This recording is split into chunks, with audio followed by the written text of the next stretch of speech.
On April 10, 2025, the U.S. House of Representatives passed the Safeguard American Voter Eligibility Save Act, a bill that would require individuals to provide documentary proof of U.S. citizenship, such as a passport or birth certificate when registering to vote in federal elections. The legislation passed with a 220 to 208 vote, primarily along party lines, with 4 Democrats joining Republicans in support. The bill now moves to the Senate, where its future remains uncertain. The SAVE Act aims to strengthen voter eligibility requirements by mandating that individuals present in-person documentation proving U.S. citizenship when registering or updating voter registration. Additionally, the bill would require states to remove non-citizens from existing voter rolls. Supporters argue that the measure is necessary to prevent non-citizens from voting in federal elections, despite existing laws that already prohibit such action. Supporters' arguments, proponents, including House Speaker Mike Johnson and Representative Chip Roy of Texas, contend that the bill is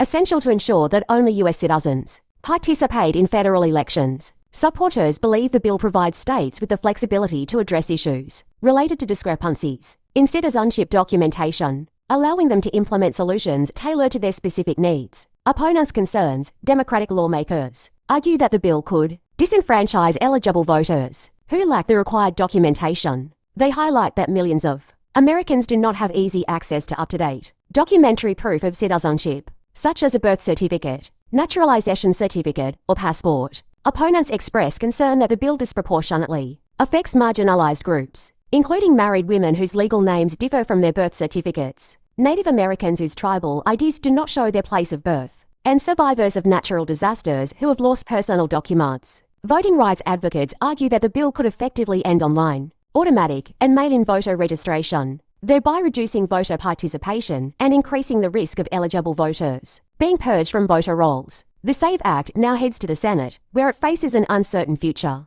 To pass, the bill would need to overcome a 60-vote threshold, requiring bipartisan support. Senate Minority Leader Chuck Schumer D&Y has stated that the bill is dead on arrival in the Senate, indicating strong opposition among Democrats. The passage of the SAVE Act in the House has intensified the debate over voter eligibility and election integrity in the United States, while supporters view the bill as a necessary step to safeguard the democratic process. Opponents warn that it could disenfranchise millions of eligible voters and undermine efforts to increase voter participation. As the legislation moves to the Senate, its future remains uncertain.